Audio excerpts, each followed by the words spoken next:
Good morning. कैसे आप मज़े में? आप मज़े में रहे, ऐसे दिल से प्रभु को प्रार्थना।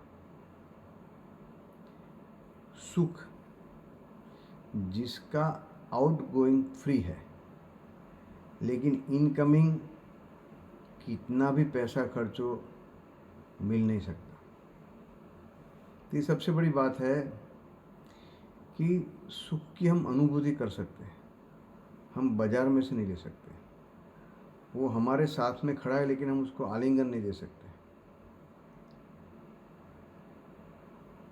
हम उसके लिए कुछ भी करें, कितना भी पैसा लगाए, पैसे से नहीं मिल सकता है। हाँ, एक बात ज़रूर है कि हम सुख को बांट सकते हैं। हम हमारे सुख को दूसरे में बांट सकते हैं, और वो पॉसिबल है। और जितना भी बांटेंगे, जितना भी दूसरों को देंगे, उतना 100 गुना हमें मिलेगा। ये बात समझने की जरूरत है। श्रीनाथ जी बाबा के प्रसंगों में ऐसा होता है कि एक बात तय होती है कि श्री जी बाबा अब व्रत छोड़ने वाले हैं। लाल गिरधर जी सपने में गोविंद जी के आते हैं और कहते हैं कि आपको अब यहाँ से व्रज में से जाने की तैयारी करनी है, और श्री जी बाबा के साथ में गंगाबाई आएंगे और जैसे जैसे बताएंगे ऐसे आपको आगे जाना है। और वो भी एक बात तय है कि जब व्रज के लोग उनको, ठाकुर जी को धक्का मार के निकाले, तभी ठाकुर जी वहाँ से निकलेंगे। तो तीनों भाई मिलके, गोविंद जी, बालकृष्ण जी और गिरधर जी, मिस्त्री को बुला के ठाकुर जी का रथ बनाने का तैयार करते हैं। छोटे छोटे रथ भी बनने लगते हैं, और शरद पूर्णिमा का दिन तय होता है। ठाकुर जी की जो सामग्री है, जो आभूषण है, उसको सब अलग अलग बक्सों में फिक्स किया जाता है, और वो भी सब किसी को मालूम ना पड़े, इस तरह छुपी तरह से। और जब शरद पूर्णिमा का दिन आता है तो मंगला से लेकर सब शयन तक के ठाकुर जी के दर्शन होते हैं, और सब सामान रथ में रखा जाता है। अब ठाकुर जी को तीनों भाई मिलके नीचे रथ में विराजमान करने के लिए आज्ञा करते हैं, लेकिन ठाकुर जी टस से मस नहीं होते हैं। व्रत लोगों को भी मालूम पड़ जाता है कि ये कुछ चल रहा है। तो जैसे वो लोग मंदिर में, बहुत सारे लोग घुस के आ जाते हैं, तो गोविंद जी बोलते हैं कि देखिए भैया, हमें तो ठाकुर जी को यहाँ से ले जाना है, श्री जी बाबा को, लेकिन वो यहाँ से खिसकने का नाम नहीं ले रहे हैं। तो व्रज के लोग में भी ऐसा माहौल किया जाता है कि ठाकुर जी की वजह से उनको नुकसान हो रहा है। तो सब गुस्से हो जाते हैं कि कैसे नहीं जाएंगे यहाँ से, हम उनको यहाँ से निकाल के ही छोड़ेंगे। बहुत टाइम से हम उनको दूध देते हैं, गैया देते हैं, लेकिन अब उनकी वजह से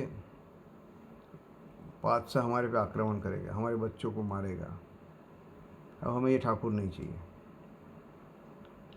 उनकी गायें इतनी सारी हो गई कि हमारे बच्चे बीमार पड़ रहे हैं, हमारे दुकान धंधे नहीं चल रहे, तो हम उनको किसी भी हिसाब से यहाँ से निकाल के ही छोड़ेंगे। तो सब ब्रजवासी गुस्से में आके ठाकुर जी को उठाते हैं बहुत मुश्किल से। तो श्री जी बाबा मलकाते हैं, क्योंकि वो देखते हैं कि जब गिरिराज जी धारण किए थे, तब यही ब्रजवासी उनके अंगत थे, उनकी सेवा करते थे, उनका कहना मानते थे, और आज वही ब्रजवासी उनको यहाँ से निकाल रहे हैं। तो ये सब लीला भी उनकी है, और उनकी लीला इसलिए थी कि अब उनको यहाँ वापस नहीं आना था, और ब्रजवासी जो निकाले तभी यहाँ से जाना था, ताकि भविष्य में कोई ऐसा नहीं कहे कि ठाकुर जी ने व्रज क्यों छोड़ा। फिर उनको रथ में विराजमान करते हैं, और उनको आगे ले जाते तो रथ आगे खिसकता नहीं है।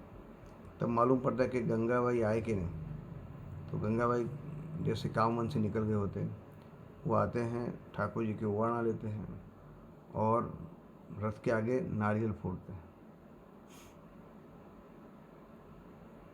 और फिर जाके रथ चालू होता है। तो ये सबसे बड़ी बात है कि सीजी बाबा अब वापस फिर से ब्रज में नहीं आने वाले अभी बहुत टाइम तक। तो वहाँ की लता पताएं बिल्कुल निराश हो जाती है। शिलाएँ एक टाइम पे जो जब ठाकुर जी उनके ऊपर पाँव रखते तो रोमांचित होती थी, वो भी सब हताश हो जाती है कि अब हमारे ठाकुर नहीं आएंगे। तो पूरे व्रज के सब ब्रजवासी को छोड़ के सब जीव दुखी हो जाते हैं और ठाकुर जी अब व्रज में से आगे प्रयाण करते हैं। तो ये सीजी बाबा की लीला है और उनकी लीला तो वही जाने कि व्रज छोड़ के उनको जाना है अजब कुंवरी को जो वचन दिया है राजस्थान में। हमारे पे सीजी बाबा की कृपा हमेशा रहे। आपका और मेरा दिन बहुत अच्छा रहे। जय Shri Krishna. Good day. All the best.